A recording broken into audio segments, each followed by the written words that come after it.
Good day, STEM students. Welcome back to Mampaisan's online classroom. Right now, we are already in the second quarter, and this is going to be the second topic included in our second quarter. This topic, this discussion belongs to the Module 7 already uploaded in your Canvas account. This module is going to be all about momentum and impulse, and this topic is divided into two parts, and today or in this video we're just going to focus on part 1. Here are the overall objectives of the whole module 7. Relate the momentum, impulse, force, and time of contact in a system. Compare and contrast elastic and inelastic collisions. Apply the concept of restitution coefficient in collisions. Differentiate center of mass and geometric center. Relate the motion of center of mass of a system to the momentum and net external force acting on the system. And lastly, solve problems involving center of mass, impulse, and momentum. As an overview, this topic, momentum and impulse, is divided into 4 sections. The momentum, conservation of momentum, these two topics will be included here in the part 1, while impulse and impulse momentum theorem will be included in the part 2 of this topic. Let's start with momentum. Have you heard someone tell you, nakakasira ka ng momentum? In this context, most of the time, we use the word, the phrase pala, the statement, nakakasira ka ng momentum when we are already doing something and then someone interrupts us. So basically, it's just similar to the physics concept of momentum. Kasi momentum is the tendency of our body to continue moving at the same rate. Okay? Let's dig deeper into the definition of momentum. When we say momentum, it's inertia in motion. Remember, inertia is the tendency of the body to resist any change in motion. So, merong kang inertia that is stationary, no?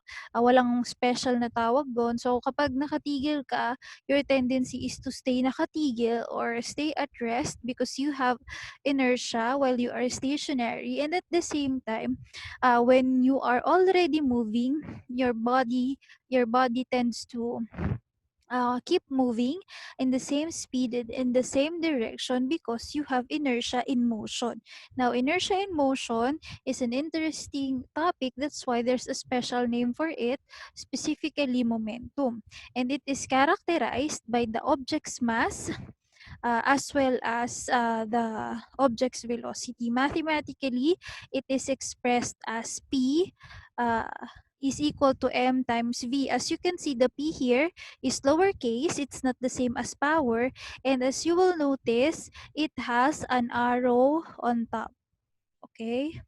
And then it is just the product of mass of the object and its velocity. Velocity, not speed.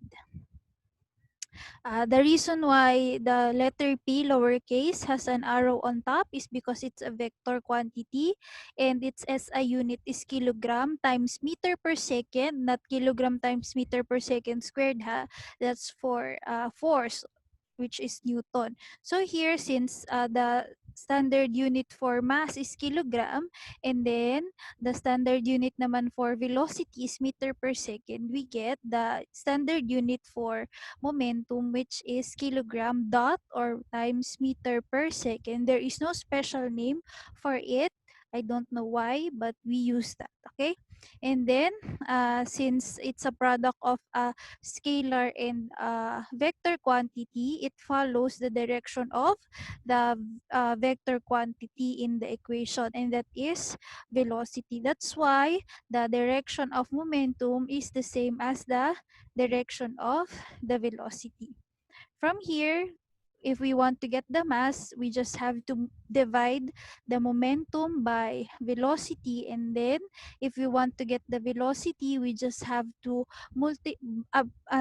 divide momentum by mass. Next, momentum, inertia in motion characterized by object's mass. Let's um, expound the fact that the direction of momentum is the same as the velocity. So if the object is going to the right, remember whatever the direction of the velocity, it is also the direction where the object is moving. So for example, the velocity is 1 meter per second to the east. That means that the object is moving per second 1 meter, and the direction is going to the east. So if the velocity or the object is going to the east, its momentum is also of course going to the east. If the velocity or the object is going to the west, the same is the direction for momentum. If the object is going upward, the momentum is also going upward, or pwede ring north. Tapos, if the object is going downward, the momentum will also go downward. Okay? Yeah, so let's have the sample problem for momentum. It says here, determine the momentum of a 260 kilogram horse moving eastward when it is already 10 kilometers from its starting point after 79 minutes. One thing that you should remember when you are solving problems regarding momentum, you have to convert everything into standard units so that you would come up with the standard unit for momentum. So for our given, the mass 260 is already in kilograms, so no need to convert. Now the displacement naman is 10 kilometers, so we have to convert it into meters, and then the time is in minutes, so we have to convert it into seconds. To convert 10 kilometers to meters, we just have to multiply 10 by 1,000, and the answer would be 10,000. And then to get naman the conversion for the minutes, we just have to multiply 79 by 60, because there are 60 seconds in 1 minute, and the result would be 4,740 seconds. Now the problem is asking us to look for momentum. For the equation, we have P is equal to M times V. And as you can see, the velocity is not directly given to us, diba? So, dito pwedeng dalawa yung solution mo, pwede rin namang isa lang. So paano kapag pinakita ko na dito yung isa lang yung solution mo, no? Wherein we go back to the fact that velocity is equal to displacement over time. Remember, ayan, meron tayo ditong magnitude na 10 kilometer, and then there's this direction that is eastward. Ayan, so that's our displacement. And then over the time mentioned in the problem. If that's the case, since we know we have in the given the displacement and the time, we can substitute this, the d over t, to the v that we have in the equation for momentum. So our new equation would look like this. P is equal to m times d over t. For the solution, you just substitute the 260, the 10,000, and the 4,740, and the result would be 548.52 kilogram that meter per second eastward. Remember, you are going to determine the momentum. So kung hindi niya sinabi na magnitude lang, dapat yung final answer mo ay may direction, especially that the problem mentioned a specific direction. So dapat si final answer ay may direction.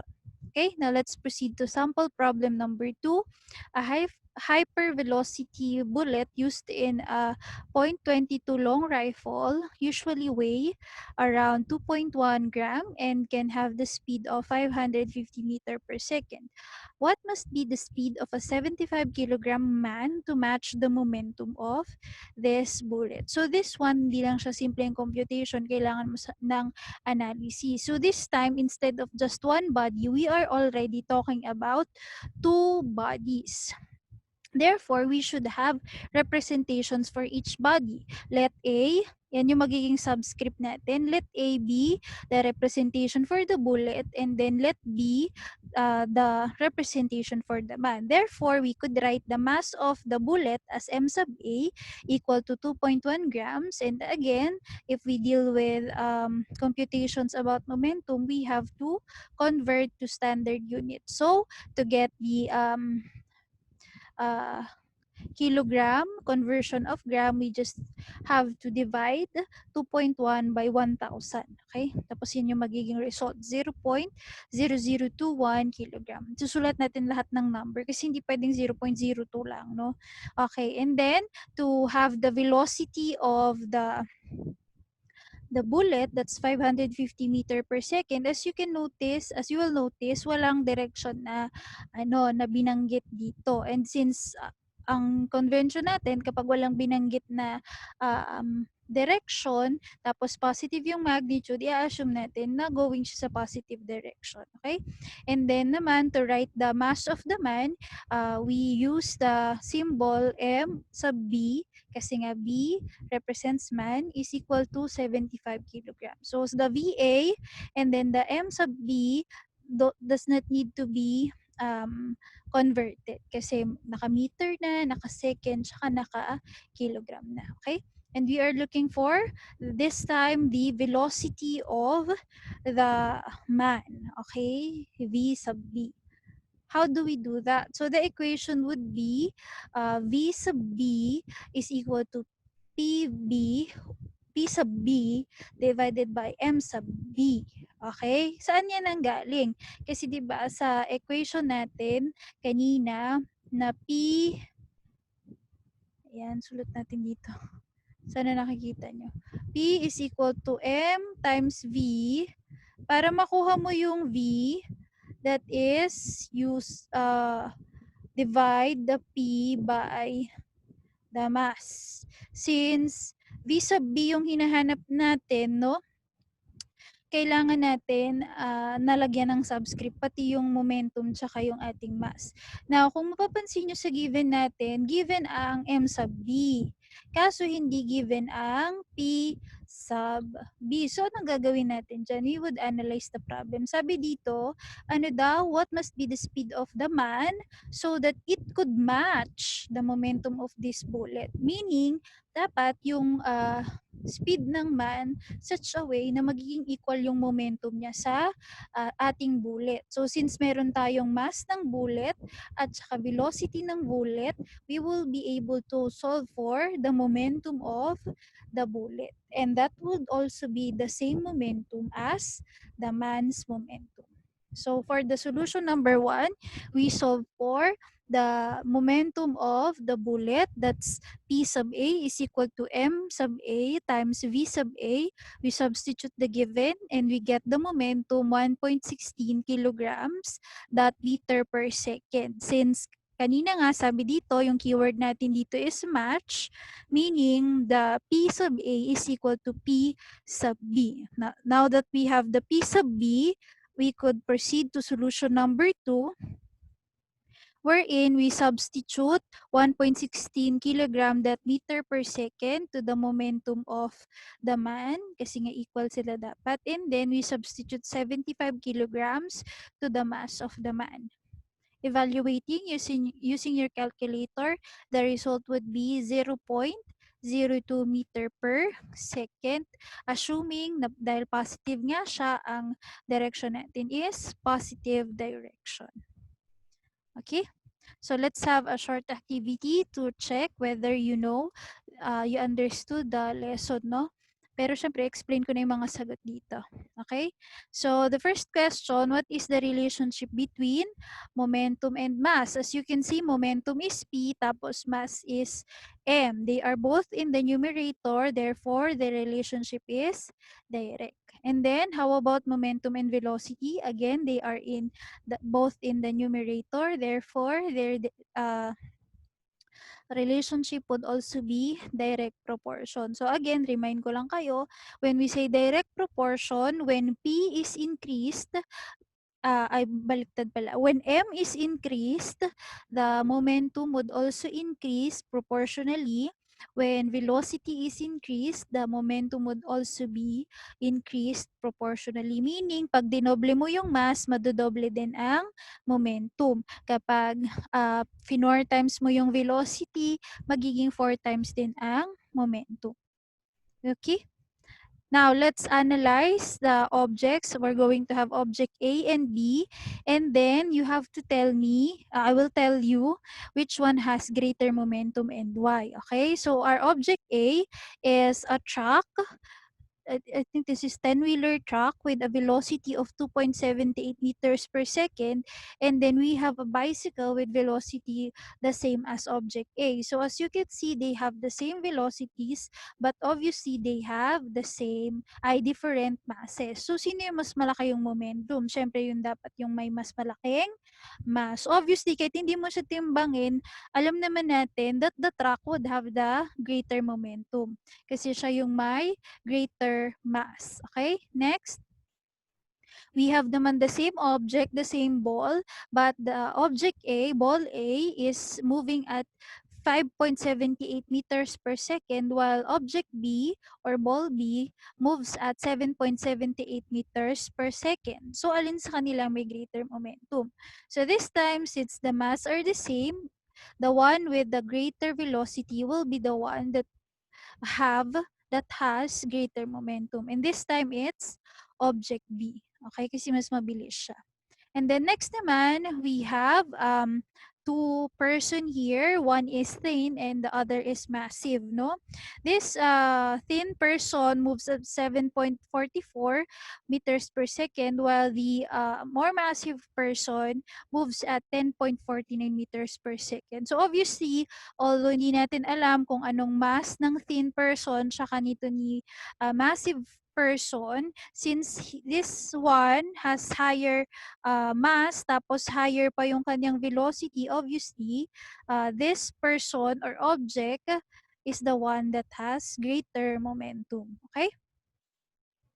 Now, let's have these exercises naman. Situational ito, no? If alpha and beta have to run the same speed, what should alpha do to have greater momentum? So, pareho daw sila ng speed. Anong gagawin daw ni Alpha para mas malaki yung kanyang momentum? Okay? So, ang factor na lang na titingnan mo is the mass. Therefore, Alpha should possess greater mass so that he could have greater momentum. Next, Alpha and Beta have equal masses. So, this time they have equal masses. What should Beta do to have greater momentum? Move faster or increase his speed, because remember, uh, um, speed and momentum have a direct relationship. So the faster you move, the greater your momentum. The slower you move, the lesser your momentum. Next, if alpha and beta have to run the same speed, what should beta do to have less momentum? So this time they have the same speed, but beta's goal is to have less momentum. Okay? For beta to have less momentum, he should possess less mass. Next, if alpha and beta have equal masses again, what should alpha do to have less momentum? O pareho sila ng mass. Ano gagawin ni alpha? Alpha should move slower or decrease his velocity. Next, alpha has greater momentum than beta. If alpha and beta have the same mass, who is moving faster? So, mas malaki daw yung momentum ni beta, ay ni alpha, kaysa kay beta. Pero pareho sila ng mass. Sino kaya yung mas mabilis na gumagalaw? Syempre, yung mas may malaking momentum. And that is alpha. Okay, so hopefully you've understood the relationship and the factors that affect momentum. Now, one fact that we should remember about momentum is just like energy, momentum is conserved.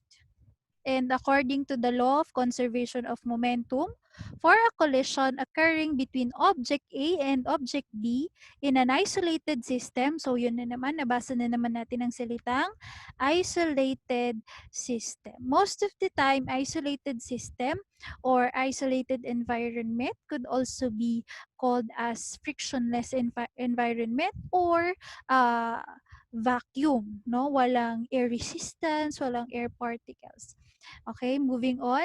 Again, for a collision occurring between object A and object B in an isolated system, the total momentum of the two objects before the collision is equal to the total momentum of the two objects after the collision. So the actually module 7 is focusing on collision, and momentum is one of the factors important in analyzing collisions. Okay?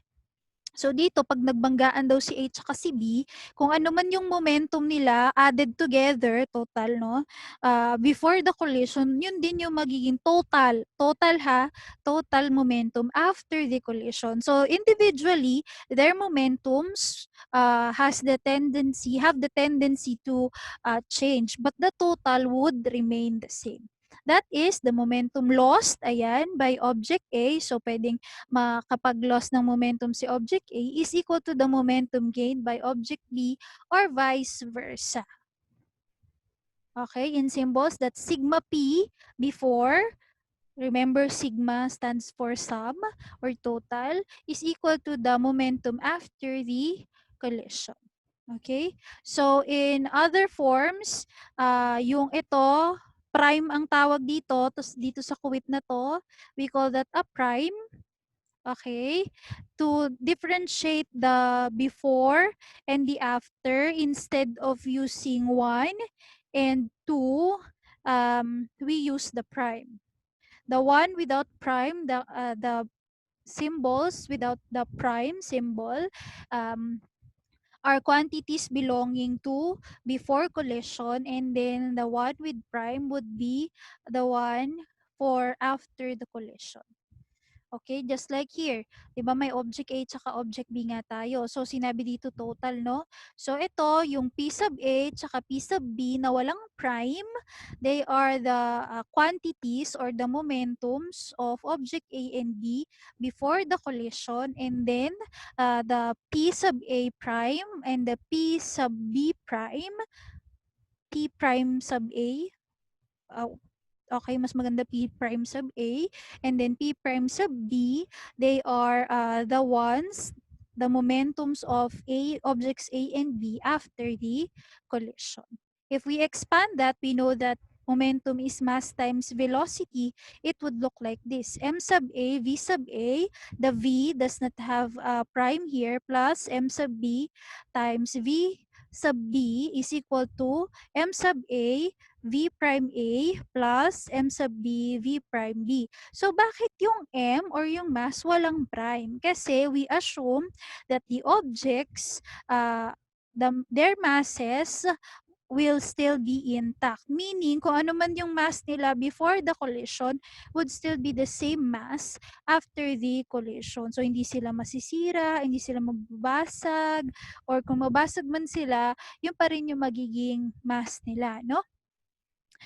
Ito-total pa rin natin yung magiging mass. So, hindi magbabago yung mass nila. So, ano lang magbabago? Yung kanilang velocity. Before the collision, iba yung kanilang velocity. After the collision, mag-iiba rin yung kanilang velocity. And the changes in their velocities are the ones that makes object A, for example, lose momentum while object B gain momentum. Okay?